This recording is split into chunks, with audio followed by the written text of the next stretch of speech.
السلام عليكم ورحمة الله وبركاته. نحمده ونصلي على رسوله الكريم. أما بعد فأعوذ بالله من الشيطان الرجيم. بسم الله الرحمن الرحيم. পবিত্র মক্কাতুল মুকাররমা থেকে আপনাদের সবাইকে জানাচ্ছি আন্তরিক শুভেচ্ছা এবং মোবারকবাদ। আমরা গতকাল মক্কাতুল মুকাররমাতে 27-এর কদরের রাতকে কাটিয়েছি। আজকে বাংলাদেশে 27-এর কদর, একটি গুরুত্বপূর্ণ কদরের রাত। আল্লাহ রাসূল সাল্লাল্লাহু আলাইহি সাল্লাম, আমরা জানি যে লাস্ট 10 ডেজ অফ রমাদানে রাতে ঘুমাতেন না, একান্তভাবে তিনি ইবাদত করতেন। আমরা গতকাল দেখেছি লাখো লাখো ধর্মপ্রাণ মুসল্লিরা কাবার প্রান্তরে কেউ উমরা করেছেন, কেউ কিয়ামুল লাইলে অংশগ্রহণ করেছেন, তারাবিতে অংশগ্রহণ করেছেন। আলহামদুলিল্লাহ, আজকে বাংলাদেশে 27-এর কদরের রাতকে আমরা উদযাপন করছি।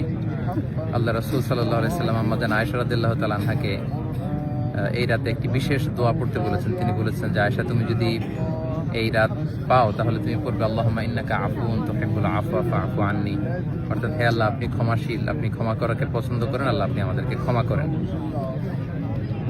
আল্লাহ রাসূল সাল্লাল্লাহু আলাইহি সাল্লাম রমজানের শেষ দশকে যখন পৌঁছতেন, তিনি ইদা জাআল আশরু আহিয়াল লাইলা ওয়া আইকাযা আহলা ওয়া জাদ্দা ওয়া শাদ্দাল মিযহার, সারা রাত জেগে ইবাদত করতেন, পরিবারের সবাইকে জাগিয়ে তুলতেন, ইবাদত করার জন্য বলতেন। এবং সারা বছর কোরআনের যে আয়াতগুলো নাজিল হয়েছিল এগুলো তিনি জিবরাইল আলাইহিস সালামের সাথে রিভাইজ করতেন, তিনি শোনাতেন। জিবরাইল আলাইহিস সালাম আবার আল্লাহর রাসূল ইসলামকে পড়ে শোনাতেন।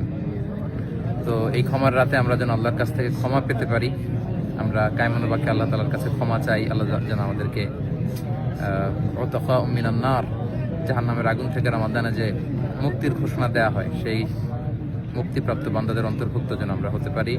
পবিত্র মক্কাতুল মুকাররমা থেকে আমরা প্রাণ ভরে দোয়া করছি আপনাদের জন্য, আপনারাও আমাদের জন্য বিশেষভাবে দোয়া করবেন। এবং স্পেশালি আমাদের হাসানা ফাউন্ডেশনের জন্য আমি দোয়া চাই।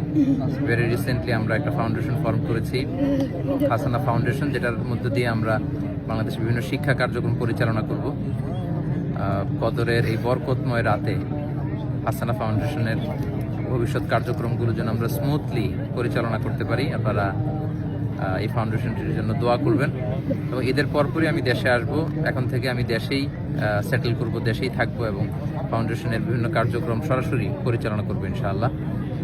আপনাদের সবার কাছে দোয়া আছে, সবার জন্য আবার অফুরন্ত দোয়া ভালোবাসা জানিয়ে মসজিদুল হারাম থেকে বিদায় নিচ্ছি, পবিত্র মক্কাতুল মুকাররমা থেকে। হাদা মা ইনদি ওয়াল ইলমু ইনদাল্লাহি আলাইহি তাওয়াক্কালতু ওয়া ইলাইহি উনীব। আসসালামু আলাইকুম ওয়া রাহমাতুল্লাহি ওয়া বারাকাতুহু।